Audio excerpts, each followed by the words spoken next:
লিল্লাহিল্লাযী হাদানা লিনাহতাদি লাউলা আন হাদানাল্লাহ। সুপ্রিয় দর্শক শ্রোতা, আমরা আলোচনা করছি উহুদ যুদ্ধ নিয়ে।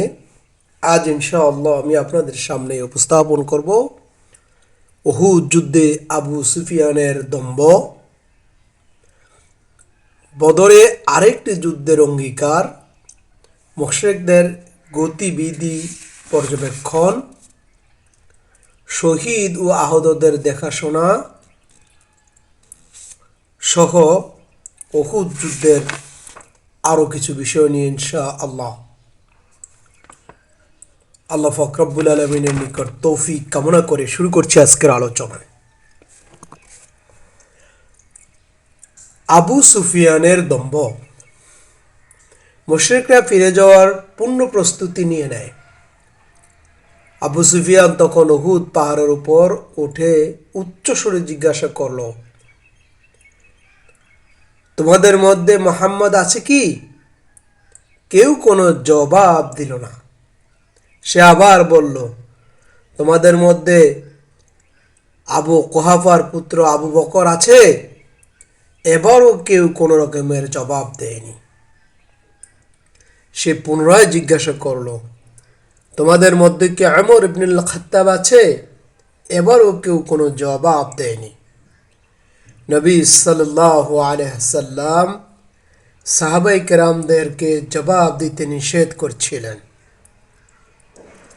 আবু সুফিয়ান এই তিনজনকে ছাড়া অন্য কারো কোনো কথা জিজ্ঞাসা করেনি, কারণ তার সম্প্রদায় ভালো করেই জানতো এই তিনজনের মাধ্যমে ইসলাম প্রতিষ্ঠিত হয়েছে। কোনো জবাব না পেয়ে আবু সুফিয়ান স্বগোত্রীয়দেরকে লক্ষ্য করে বলল, চলো, এই তিনজন থেকে রেহাই পাওয়া গেছে। একথা শুনে হযরত ওমর রাদিয়াল্লাহু তাআলা আনহু আত্মসমর্পণ করতে পারলেন না পেরে বললেন, ওরে আল্লাহর দুশমন, তুই যাদের নাম উচ্চারণ করছ তারা সবাই জীবিত আছে। আল্লাহ তাআলা এখনো তোমার অবমাননার উপকরণ অবশিষ্ট রেখেছেন। একথা শুনে আবু সুফিয়ান বলল, তোমাদের নিহত লোকদের অঙ্গ প্রত্যঙ্গ কাটা হয়েছে, আমি এসব করতে বলিনি, তবে এতে আমি নাখুশ নই। এরপর সে ধ্বনি দিল, হুবলের জয় হোক। নবী সাল্লাল্লাহু আলাইহি ওয়াসাল্লাম সাহাবায়ে কেরামদেরকে বললেন, তোমরা জবাব দিচ্ছ না কেন? সাহাবায়ে কেরাম বললেন, কি জবাব দেব? তিনি বললেন, আল্লাহ তাআলা মহান এবং সর্বশক্তিমান। আবু সুফিয়ান আবার ধ্বনি তুলল, আমাদের জন্য উজ্জা আছে, তোমাদের উজ্জা নেই। নবী সাল্লাল্লাহু আলাইহি সাল্লাম বললেন, তোমরা জবাব দিচ্ছ না কেন? সাহাবারা জিজ্ঞাসা করলেন, কি জবাব দেব? তিনি বললেন, বলো, আল্লাহু মাওলানা ওয়ালা মাওলা লাকুম। আল্লাহ তাআলা আমাদের প্রভু, তোমাদের কোনো প্রভু নেই। এরপর আবু সুফিয়ান বলল, কি চমৎকার কৃতিত্ব! আজ বদর যুদ্ধের প্রতিশোধ গ্রহণের দিন। যুদ্ধ হচ্ছে একটা বালতি। ওমর রাদিয়াল্লাহু তাআলা আনহু বললেন, তোমরা আর আমরা সমান নই। আমাদের যারা নিহত হয়েছেন তারা জান্নাতে, আর তোমাদের যারা নিহত হয়েছেন তারা জাহান্নামে।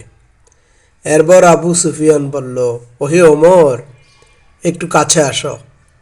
রাসূল সাল্লাল্লাহু আলাইহি সাল্লাম বললেন, যাও, দেখো কি বলে। হযরত ওমর এগিয়ে গেলে আবু সুফিয়ান বলল, হে ওমর, তোমাকে আল্লাহর নামে শপথ দিয়ে জিজ্ঞাসা করছি, আমরা কি মুহাম্মদকে হত্যা করতে পেরেছি? হযরত ওমর রাদিয়াল্লাহু তাআলা আনহু বললেন, আল্লাহর শপথ, পারোনি। বরং এখনও তিনি তোমাদের কথা শুনছেন। আবু সুফিয়ান বলল, ওমর, তুমি আমার কাছে ইবনে কুমাজার চাইতে অধিক সাহসী ব্যক্তি। বদর যুদ্ধের আরেকটি যুদ্ধের অঙ্গীকার। বদরে আরেকটি যুদ্ধের অঙ্গীকার। ইবনে ইসহাক বলেন, সাঙ্গপাঙ্গ সহ ফিরে যাওয়ার সময় আবু সুফিয়ান বলল, আগামী বছর বদর প্রান্তরে পুনরায় লড়াই করার ওয়াদা রইল।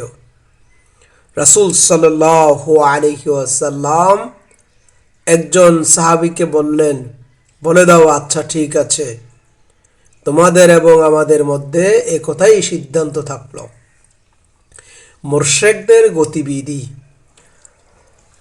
মুশরিকদের গতিবিধি পর্যবেক্ষণ।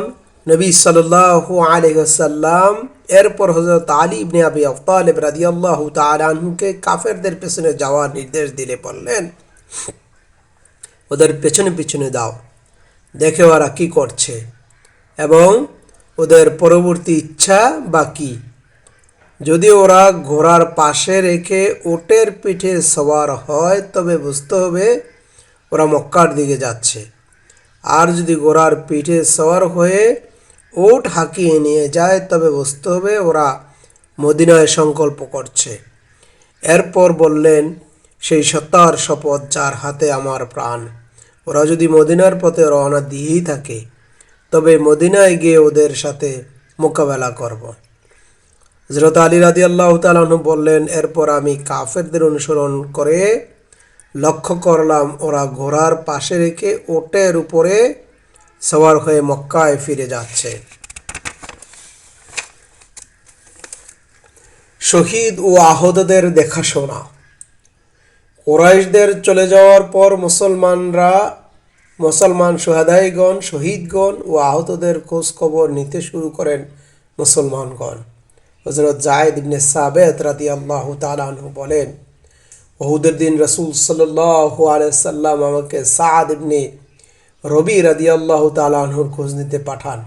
আমাকে বলে দিলেন, যদি সাদকে পাওয়া যায় তবে তাকে আমার সালাম জানাবে, জিজ্ঞাসা করবে সে এখন কেমন আছে, কেমন বোধ করছে। সাদ রাদিয়াল্লাহু তাআলা আনহু বলেন, আমি তাহাকে শহীদদের লাশের মধ্যে বের করলাম। কাছে গিয়ে দেখি তিনি মুমূর্ষ অবস্থায় কাতরাচ্ছে। তার দেহে বর্ষা ও তীর তলোয়ারের ৭০টি আঘাত লেগেছিল। আমি বললাম, হে সাদ, রাসূল সাল্লাল্লাহু আলাইহি সাল্লাম আপনাকে সালাম জানিয়েছেন, আপনি কেমন অনুভব করছেন সে কথা জানতে চেয়েছেন। হযরত সাদ ইবনে রবি রাদিয়াল্লাহু তাআলা আনহু বলেন, আল্লাহর রাসূল আমাকে সালাম জানিয়েছেন, বলবে আমি জান্নাতের খুশবু পাচ্ছি। আমার আনসার ভাইদের বলবে, যদি তোমাদের একটি চোখে স্পন্দ বাকি থাকতো শত্রুরা আল্লাহর রাসূলের কাছে পৌঁছতে পারে তবে আল্লাহর দরবারে তোমাদের কোনো ওজর আপত্তি কাজে আসবে না। একথা বলার পরেই তিনি ইন্তেকাল করেন। আহতদের মধ্যে আমি হুসেমকেও পেলাম। তার নাম আমর ইবনুল সাবিত রাদিয়াল্লাহু তাআলা আনহু। তখনও তার সামান্য প্রাণ স্পন্দ অবশিষ্ট ছিল। ইতিপূর্বে তাকে ইসলামের দাওয়াত দেওয়া হয়েছে, কিন্তু তিনি সে দাওয়াত গ্রহণ করেনি। অনেকে অবাক হয়ে বলল, হুসেম এখানে এলো কিভাবে? আমরা তো তাকে দিন ইসলামকে অস্বীকারী অবস্থায় রেখে এসেছি। তাকে জিজ্ঞাসা করা হলো, আপনি কিভাবে এখানে এলেন? ইসলামের প্রতি ভালোবাসা নাকি নিজ গোত্রের সাহায্যে প্রেরণা আপনাকে এখানে এনেছে? তিনি বললেন, ইসলামের প্রতি ভালোবাসায় এসেছি। আমি আল্লাহ এবং রব্বুল আলামিন এবং তার প্রিয় রাসূলের প্রতি ঈমান এনেছি এবং রাসূল সাল্লাল্লাহু আলাইহি সাল্লামের সমর্থনে যুদ্ধে অংশগ্রহণ করেছি। বর্তমানে আমি যে অবস্থায় আছি সেটা তো আপনারাই দেখতে পাচ্ছেন। এরপর তিনি ইন্তেকাল করেন। তার সম্পর্কে রাসূল সাল্লাল্লাহু আলাইহি সাল্লামকে জিজ্ঞাসা করা হলে তিনি বললেন, সে জান্নাতীদের অন্তর্ভুক্ত। হযরত আবু হুরায়রা রাদিয়াল্লাহু তাআলা আনহু বলেন, অথচ তিনি আল্লাহ তাআলার জন্য এক ওয়াক্ত নামাজও আদায় করেননি। ইসলাম গ্রহণের পর কোনো নামাজের ওয়াক্ত হওয়ার আগেই তিনি শাহাদাত বরণ করেন। আহতদের মধ্যে উসমান নামের এক ব্যক্তিকেও পাওয়া গেল। তিনি এ যুদ্ধে যথেষ্ট বীরত্ব দেখিয়েছিলেন এবং 7-8 জন মুশরিককে হত্যা করেন। তার দেহে ছিল বহু সংখ্যক আঘাতের চিহ্ন। তাকে বনু জফর গোত্রের মহল্লায় নিয়ে যাওয়া হয় এবং মুসলমানরা তাকে সুসংবাদ শোনান। তিনি বললেন, আল্লাহর শপথ, আমি তো তোমাদের গোত্রের সম্মান রক্ষার্থে লড়াই করেছি, তা না হলে আমি তো লড়াই করতামই না। জখমের যন্ত্রণা তীব্র হয়ে গেলে উসমান নিজেকে জবাই করে আত্মহত্যা করে।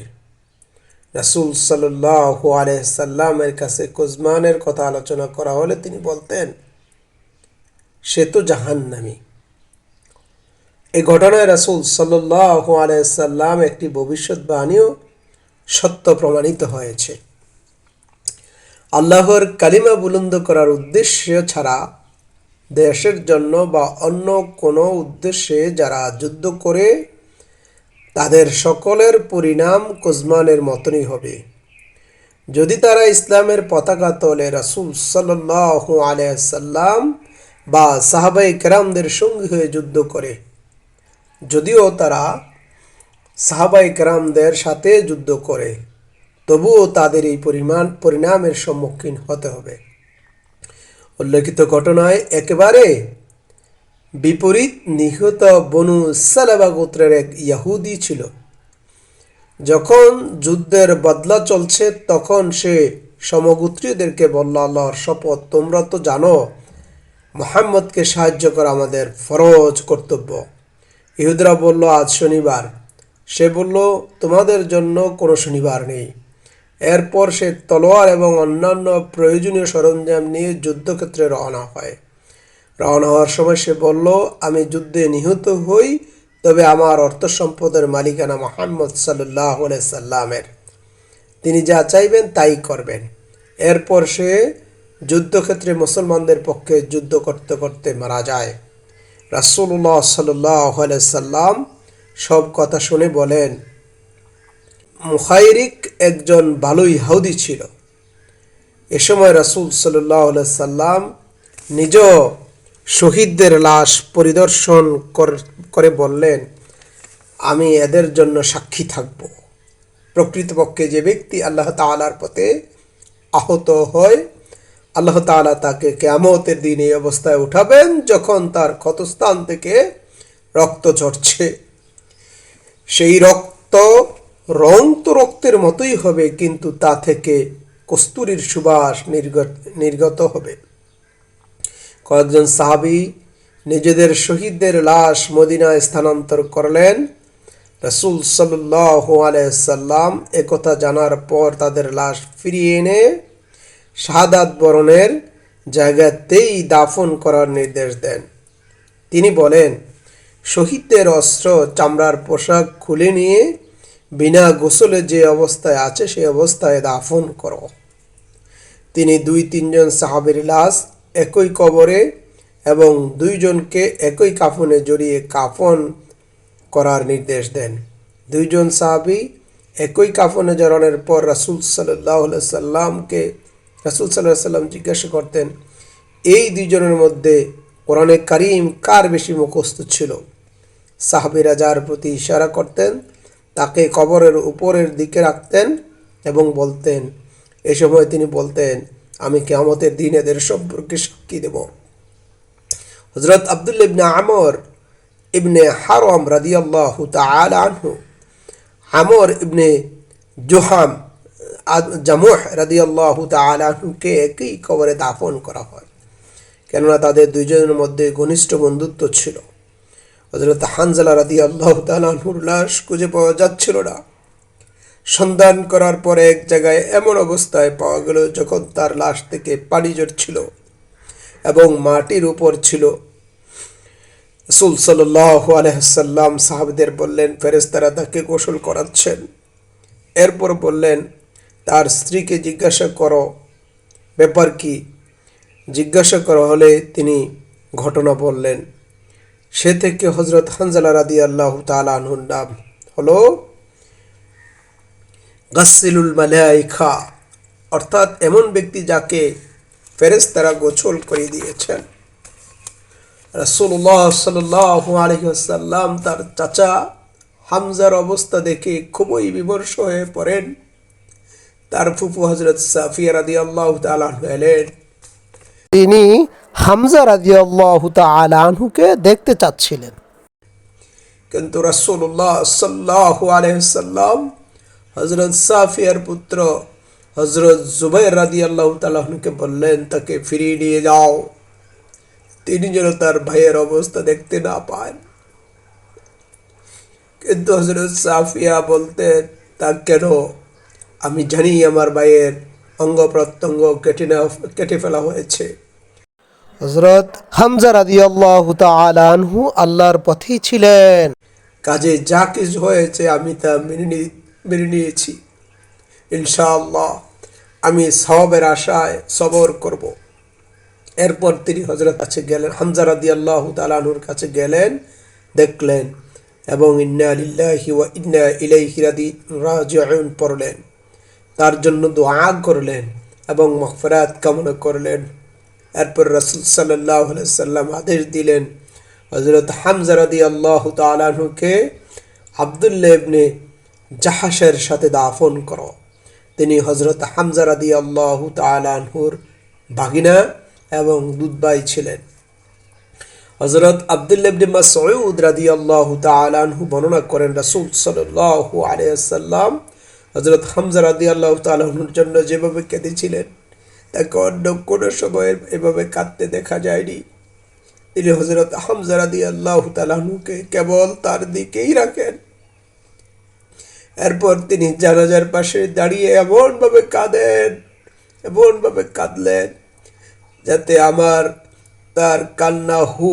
তার কান্নার হু হু শব্দ শুনতে পেলাম। প্রকৃতপক্ষে উহুদের শহীদদের অবস্থা ছিল বড়ই হৃদয় বিদারক। হযরত খাব্বাব ইবনে আরাত রাদিয়াল্লাহু তাআলা আনহু বলেন, হযরত হামজা রাদিয়াল্লাহু তাআলা আনহুর জন্য কালো পাড় বিশিষ্ট একখানা চাদর ছাড়া অন্য কোনো কাফন পাওয়া যায়নি। এই চাদর মাথার দিকে ঢেকে টেনে দেওয়া হলে পায়ের দিক দেখা যেত, আর পায়ের দিক টেনে দেওয়া হলে মাথার দিকে বেরিয়ে আসতো। শেষ পর্যন্ত তার পা খোলা রাখা অবস্থায় ইস্কের ঘাস দিয়ে ঢেকে দেওয়া হয়। হযরত আব্দুর রহমান ইবনে আউফ রাদিয়াল্লাহু তাআলা আনহু বলেন, হযরত মুসআব ইবনে উমাইর রাদিয়াল্লাহু তাআলা আনহু শহীদ হন। তিনি ছিলেন আমার চেয়েও ভালো। একখানা মাত্র চাদর দিয়ে তাকে দাফন করা হয়। সেই চাদর দিয়ে তার মাথা ঢেকে দেওয়া হলে আরেকটি চাদর দেওয়া হলো, টান দেওয়া হলে পা খুলে যেত।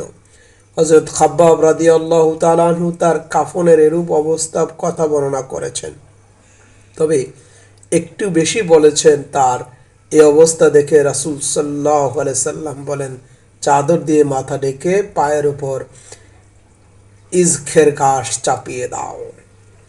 আল্লাহর দরবারে রাসূলুল্লাহ সাল্লাল্লাহু আলাইহি সাল্লামের দোয়া। ইমাম আহমদ বর্ণনা করেন, উহুদের দিন মুশরিকদের ফিরে যাওয়ার পর রাসূল সাল্লাল্লাহু আলাইহি সাল্লাম সাহাবীদের বলেন, তোমরা কাতারবন্দি হও, আমি আমার প্রতিপালকের কিছু প্রশংসা করব। এরপর তিনি বললেন, হে আল্লাহ রাব্বুল আলামিন, সমস্ত প্রশংসা তোমার জন্য। তুমি যা প্রশস্ত করে দাও তা কেউ সংকীর্ণ করতে পারে না, আর তুমি যা সংকীর্ণ করে দাও কেউ তা প্রশস্ত করতে পারে না। তুমি যাকে পথভ্রষ্ট করে দাও কেউ তাকে হেদায়াত দান করতে পারে না। পক্ষান্তরে তুমি যাকে হেদায়াত দাও কেউ তাকে পথভ্রষ্ট করতে পারে না। যে জিনিস তুমি আটক করে দাও সে জিনিস কেউ দিতে পারে না। পক্ষান্তরে যে জিনিস তুমি কাউকে তা আটক করতে তুমি যে জিনিস কাউকে খুলে দাও, তাকে সে জিনিস কখনো আটক করতে পারে না। যে জিনিস তুমি দূরে সরিয়ে দাও, সে জিনিস কেউ কাছে আনতে পারে না। পক্ষান্তরে যে জিনিস তুমি কাছে এনে দাও, সে জিনিস কেউ দূরে সরিয়ে দিতে পারে না। হে আল্লাহ রব্বুল আলামিন, আমাদের উপর তোমার বরকত, রহমত, ফজল ও রেজেক বিস্তৃতি করো। হে আল্লাহ, আমি তোমার কাছে স্থায়ী নেয়ামতের আবেদন করছি, যে নেয়ামত কখনো শেষ হবে না।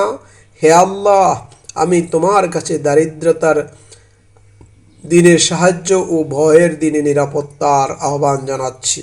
হে আল্লাহ, আমি তোমাদের তুমি আমাদের যা কিছু দিয়েছ আর যা কিছু দেওনি, উভয় মন্দ থেকে আমি তোমার কাছে পানাহ চাই। হে আল্লাহ, আমাদের কাছে ইমানকে প্রিয় করে দাও এবং আমাদের অন্তরকে সৌন্দর্যমণ্ডিত করে দাও। কুফরি ও ফাসেক নাফরমানি আর যেন পছন্দ না করি, সেই ব্যবস্থা করো। আমাদের হেদায়েত প্রাপ্ত লোকদের অন্তর্ভুক্ত করে দাও। হে আল্লাহ, আমাদের মুসলমানদের অবস্থায় মৃত্যু দাও এবং পরকালে মুসলমান অবস্থায় জীবিত করো। অবমাননা, ফিতনা, ফাসাদ থেকে আমাদেরকে দূরে রাখো। তোমার সালেহীন বান্দাদের অন্তর্ভুক্ত করে দাও। হে আল্লাহ, তুমি সে সকল কাফেরদেরকে মেরে ফেলো, তাদের সাথে কঠোর ব্যবহার করো, আযাবে নিক্ষেপ করো, যারা তোমার রাসূলকে মিথ্যাবাদী বলে এবং তোমার পথ থেকে ফিরিয়ে রাখে। হে আল্লাহ, সেসব কাফেরদেরকেও তুমি মারো যাদের কিতাব দেওয়া হয়েছে। মদিনায় প্রত্যাবর্তন, শহীদদের দাফন এবং আল্লাহর কাছে দোয়া করার পর রাসূল সাল্লাল্লাহু আলাইহি সাল্লাম মদিনার পথে রওনা হন। যুদ্ধক্ষেত্রে সাহাবীরা যে ধরনের মহাব্বত ও আত্মত্যাগের পরিচয় দিয়েছিলেন, মদিনায় ফেরার পথে ঈমানদার মহিলারা অনুরূপ আত্মত্যাগ ও ধৈর্যের পরিচয় দিয়েছে। মদিনায় যাওয়ার পথে নবী সাল্লাল্লাহু আলাইহি সাল্লামের সাথে হযরতে হামনা বিনতে জাহাশ রাদিয়াল্লাহু তাআলা আনহুর সাক্ষাৎ। তার ভাই আব্দুল্লাহ ইবনে জাহাশ রাদিয়াল্লাহু তাআলা আনহু যুদ্ধে শহীদ হয়েছিলেন। হযরত হামনা ভাইয়ের শাহাদাতের খবর শুনে ইন্না লিল্লাহি ওয়া ইন্না ইলাইহি রাজিউন পড়েন এবং মাগফিরাতের দোয়া করেন। এরপর তাকে তার মামা হযরত হামজা ইবনে আব্দুল মুত্তালিব এর শাহাদাতের খবর শুনে হলে তিনি পুনরায় ইন্না লিল্লাহি ওয়া ইন্না ইলাইহি রাজিউন পড়েন এবং মাগফিরাতের জন্য দোয়া করেন। এরপর তার স্বামী হযরত মুসআব ইবনে উমাইর রাদিয়াল্লাহু তাআলা আনহুর শাহাদাতের খবর দেওয়া হলে তিনি চিৎকার দিয়ে হুমাউ করে কাঁদতে লাগলেন।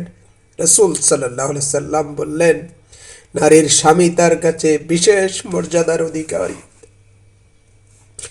অনুরূপ রাসূল সাল্লাল্লাহু আলাইহি সাল্লাম বনু দিনার গোত্রের এক মহিলার কাছ দিয়ে রাস্তা অতিক্রম করেন।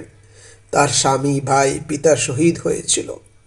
ওই মহিলাকে তাদের শাহাদাতের খবর জানানো হলে তিনি বলেন, রাসূল সাল্লাল্লাহু আলাইহি সাল্লামের কি খবর? তাকে বলা হলো তিনি ভালো আছেন। মহিলা বললেন, তাকে আমি একটু দেখতে চাই। সাহাবীরা ইশারা করলেন, রাসূল সাল্লাল্লাহু আলাইহি সাল্লামকে দেখিয়ে দিলেন। মহিলার সাথে সাথে বললেন, আপনি বিদ্যমান থাকা অবস্থায় সকল বিপদ তুচ্ছ। এ সময় হযরত সাদ ইবনে মুআজ রাদিয়াল্লাহু তাআলা আনহু এর মা ছুটে এলেন। হযরত সাদ নবী সাল্লাল্লাহু আলাইহি ওয়াসাল্লামের ঘোড়ার লাগাম ধরে যাচ্ছিলেন।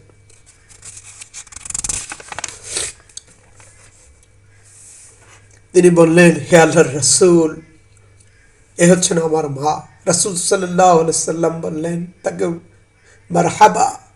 এরপর তিনি হযরত সাদ এর মায়ের সম্মানে ঘোড়া থেকে থামান। তিনি কাছে এলে নবী সাল্লাল্লাহু আলাইহি সাল্লাম তার এক পুত্র হযরত আমর ইবনে মুআজের শাহাদাতের খবর জানান এবং সান্ত্বনা দিয়ে ধৈর্য ধারণ করতে বলেন। তিনি জবাব বললেন, আপনাকে ভালো অবস্থায় দেখার পর সকল বিপদই আমার কাছে তুচ্ছ। এরপর রাসূল সাল্লাল্লাহু আলাইহি সাল্লাম উহুদের শহীদদের জন্য দোয়া করলেন এবং বললেন, হে উম্মে সাদ, তুমি খুশি হও, শহীদদের পরিবারে গিয়ে সুসংবাদ দাও। তাদের সকল শহীদকে তারা সকল শহীদ একই জান্নাতে রয়েছে এবং নিজেদের পরিজনের ব্যাপারে তাদের সাফায়াত কবুল হয়েছে। একথা হযরত সাআদ রাদিয়াল্লাহু তাআলা আনহুমা বললেন, হে আল্লাহর রাসূল, শহীদদের পরিজনের জন্য দোয়া করুন। নবী সাল্লাল্লাহু আলাইহি সাল্লাম বললেন, হে আল্লাহ তাআলা, তাদের মনের সুখের যত্ন দূর করে দাও, মুসিবতের বিনিময় দাও এবং তাদের অবশিষ্টদেরকে হেফাজত করো। আল্লাহর রাসূল সাল্লাল্লাহু আলাইহি সাল্লাম মদিনায় 3য় হিজরির 7ই শাওয়াল রোববার বিকালে রাসূল সাল্লাল্লাহু আলাইহি সাল্লাম মদিনায় পৌঁছেন। ঘরে গিয়ে তার তলোয়ার হযরত ফাতেমা রাদিয়াল্লাহু তাআলা আনহাকে দিয়ে বললেন, এই তলোয়ার লেগে থাকা রক্ত ধুয়ে দাও, এই তলোয়ারে লেগে থাকা রক্ত ধুয়ে দাও। আল্লাহর শপথ, এই তরবারি আজ আমার জন্য অত্যন্ত সঠিক প্রমাণিত হয়েছে। হযরত আলী রাদিয়াল্লাহু তাআলা আনহু তার তরবারি ঝাড়া দিয়ে ফাতেমা রাদিয়াল্লাহু তাআলা আনহু দিয়ে রক্ত ধুয়ে দিতে বললেন। আরও বললেন, আল্লাহর শপথ, এই তরবারি আমার জন্য আজ অত্যন্ত সঠিক প্রমাণিত হয়েছে।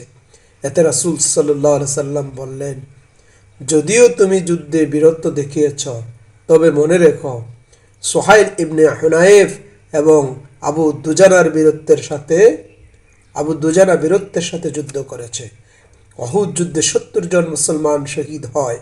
বর্ণনাকারীদের অধিকাংশই এ সংখ্যার ব্যাপারে একমত। শহীদদের মধ্যে 65 জন ছিলেন আনসার, তাদের মধ্যে 41 জন ছিলেন খাজরাজ গোত্রের আর 24 জন আউস গোত্রের। একজন ইহুদি নিহত হয়েছিল আর মুহাজিরদের শহীদ হয়েছিল মাত্র 4 জন। বাকি রইল নিহতদের কথা। ঐতিহাসিক ইবনে ইসহাকের মতে তাদের 22 জন নিহত হয়েছিল, কিন্তু ইসলামের যুদ্ধ ইতিহাসবিদগণ এবং সিরাতবিদরা উহুদ যুদ্ধের যে বিবরণ উল্লেখ করেছেন, প্রসঙ্গক্রমে বিভিন্ন পর্যায়ে নিহত মুশরিকদেরকে যে বিবরণ দিয়েছেন, তার উপর গভীর দৃষ্টিপাত করলে হিসাব করলে 22 জন নয়, বরং মুশরিকদের সংখ্যা ছিল 37 জন। আল্লাহ তাআলা এই সম্পর্কে ভালো জানেন। মদিনায় জরুরি অবস্থা। উহুদ থেকে ফিরে আসার পর 3য় হিজরির 8ই শাওয়াল শনিবার ও রবিবার রাতে মুসলমানদের জরুরি পরিস্থিতি অবহিত করেন। তারা সকলেই রণক্লান্ত হওয়া সত্ত্বেও সারা রাত মদিনার পথে এবং মদিনায় প্রবেশ পথসমূহ কাটিয়ে দেন। তাদের প্রধান সিপাহসালার ছিলেন রাসূলুল্লাহ সাল্লাল্লাহু আলাইহি সাল্লামের এবং রাসূল সাল্লাল্লাহু আলাইহি সাল্লাম ছিলেন বিশেষ হেফাজতে, কেননা নানা দিক থেকে তারা আশঙ্কা বোধ করছিল। হামরাউল আসাদ অভিযান। রাসূল সাল্লাল্লাহু আলাইহি সাল্লাম সারা রাত যুদ্ধের কারণে সৃষ্ট পরিস্থিতি সম্পর্কে চিন্তা ভাবনা অবহিত করেন। তিনি শঙ্কা করছিলেন, যদি মুশরিকরা এরূপ ভেবে থাকে যে যুদ্ধের ময়দানের সংখ্যা বেশি হয়েও আমরা কোনো ফায়দা অর্জন করতে পারিনি, তবে নিশ্চয়ই তারা লজ্জিত হবে। ফলে তারা মক্কার পথ থেকে ফিরে এসে মদিনায় হামলা করবে। এ কারণে রাসূল সাল্লাল্লাহু আলাইহি সাল্লাম সিদ্ধান্ত নিলেন মক্কায় সৈন্যদের পিছু ধাওয়া করতে হবে। সিরাত বিশেষজ্ঞগণ বর্ণনা করেন, নবী সাল্লাল্লাহু আলাইহি ওয়াসাল্লাম উহুদ যুদ্ধের পরদিন 3য় হিজরির 8ই শাওয়াল রোববার সকালে ঘোষণা করলেন, শত্রুদের মোকাবেলার জন্য রওনা হয়ে যেতে হবে।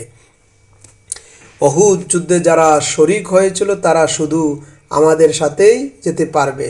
মুনাফিক আব্দুল্লাহ ইবনে উবাই এই অভিযানে মুসলিম বাহিনীর সঙ্গে গমনের অনুমতি চাইলে নবী সাল্লাল্লাহু আলাইহি সাল্লাম তাকে অনুমতি দেননি। শারীরিকভাবে আহত, স্বজন হারানো, শোকে কাতর, ভয় সংখ্যায় উদ্বিগ্ন মুসলমানেরা নবী সাল্লাল্লাহু আলাইহি ওয়াসাল্লামের নির্দেশের সামনে মাথা নত করে দেন।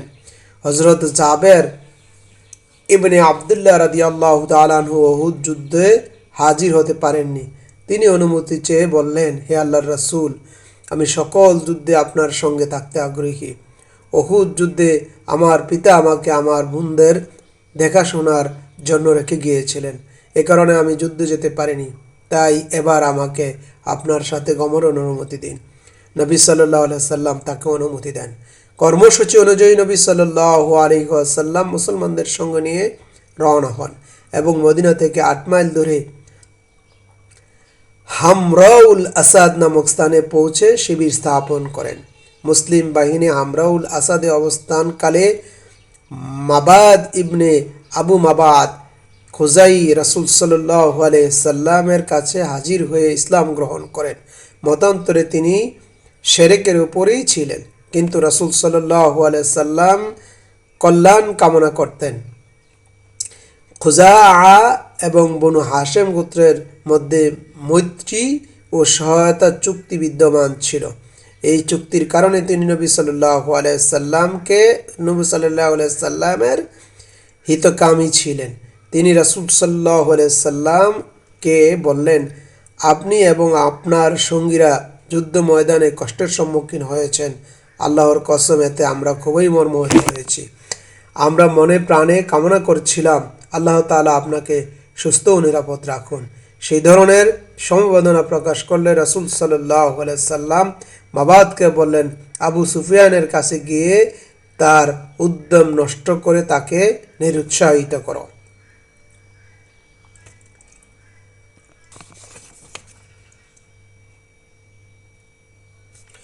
মুশরিকরা পুনরায় মদিনা অভিমুখে রওনা হতে পারে বলে নবী সাল্লাল্লাহু আলাইহি ওয়াসাল্লাম যে আশঙ্কা করছিল সেটা যথার্থ ছিল। মুশরিকরা মদিনা থেকে 36 মাইল দূরবর্তী রাওয়া নামক জায়গায় পৌঁছে যখন শিবির স্থাপন করেন, তখন তারা একে অন্যকে দোষারোপ করতে থাকে। তারা একদল অন্য দলকে বলছিল, তোমরা কিছুই করনি, শক্তি প্রভাব প্রতিপত্তি চুরমার করার পর তাদের এমনিতেই ছেড়ে দিয়ে এসেছ, অথচ এখন তাদের এত বেশি মাথা বিদ্যমান রয়েছে যা কিনা পুনরায় তোমাদের মাথা ব্যথার কারণ হতে পারে। সুতরাং ফিরে চলো, ওদের সমূলে উৎপাটন করে আসি। যারা এ প্রস্তাব দিয়েছিল মনে হয় তারা উভয় পক্ষের শক্তি সম্পর্কে সঠিক অবহিত ছিল না। এ কারণে তাদের দায়িত্বশীল একজন সফওয়ান ইবনে উমাইয়া এই অভিমত বিরোধিতা করে বলল, তোমরা অমন করো না। আমি শঙ্কা করছি যে সকল মুসলমান উহুদ যুদ্ধে অংশগ্রহণ করেনি বা নেয়নি, এবার তারাও আমাদের বিরুদ্ধে লড়বে।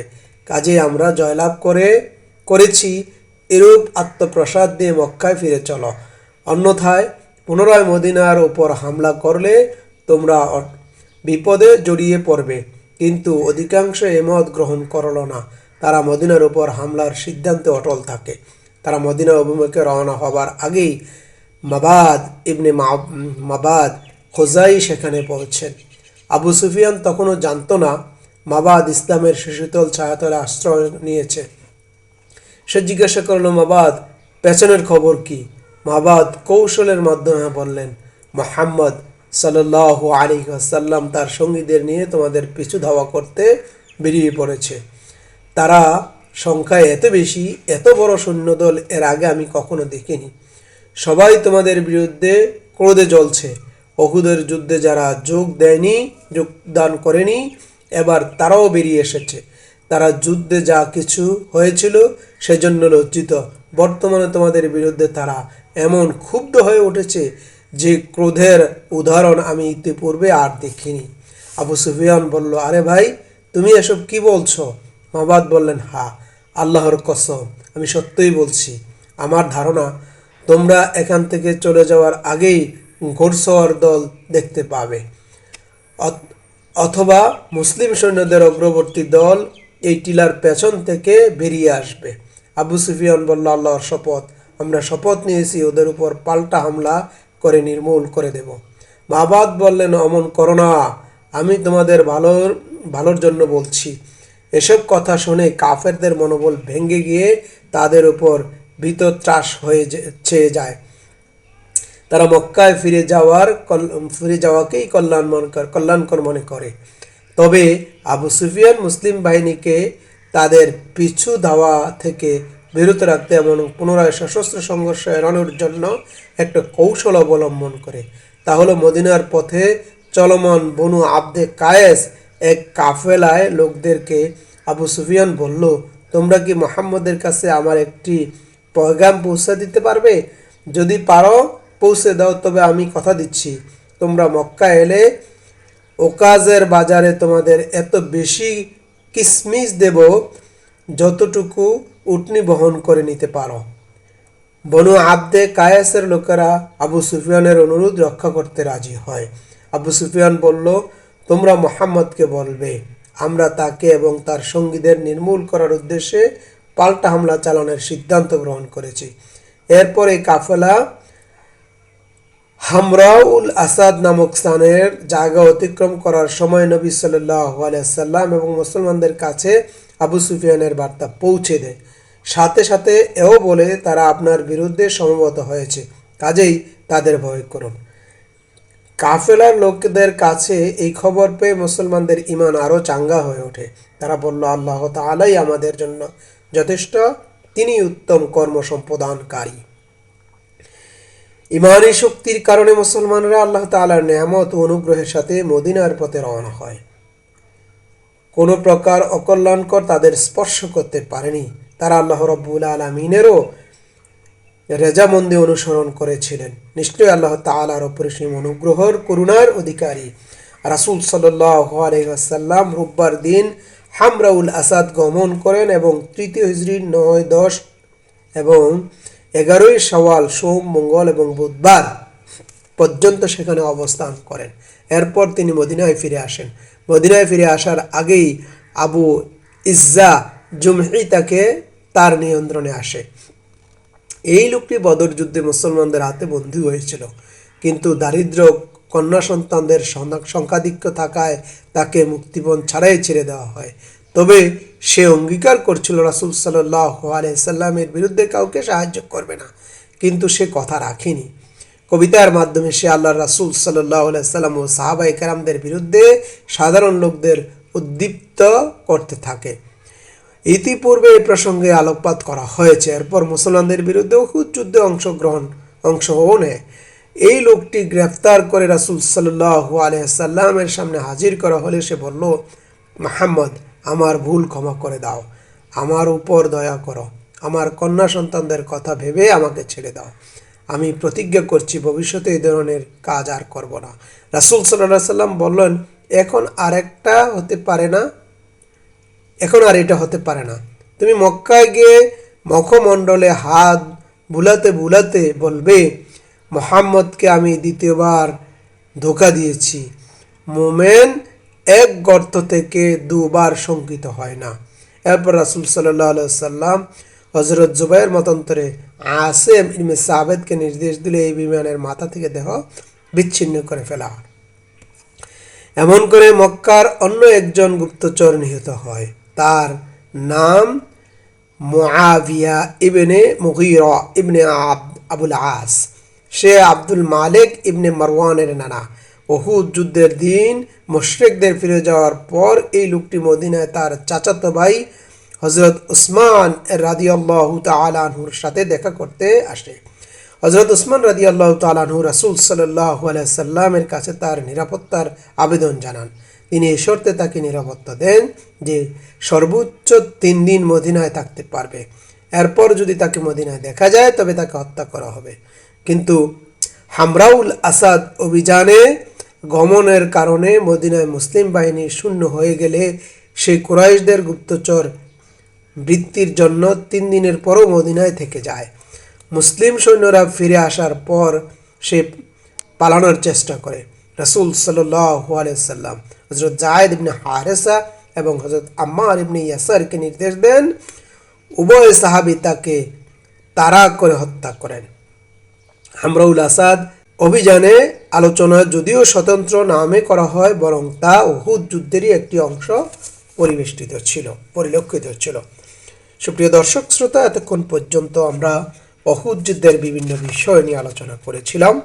আল্লাহ পাক রব্বুল আলামিন এই উহুদের শিক্ষা থেকে শিক্ষা গ্রহণের মাধ্যমে আমরাও যেন আমাদের জীবনে রাসূল সাল্লাল্লাহু আলাইহি সাল্লামের আদর্শিত পথে আমাদের জীবন পরিচালনা করতে পারি, সেই প্রত্যাশায় শেষ করছি। ওয়া মা তৌফিক ইল্লা বিল্লাহ, আলাইহি তাওয়াক্কালতু ওয়া ইলাইহি উনীব।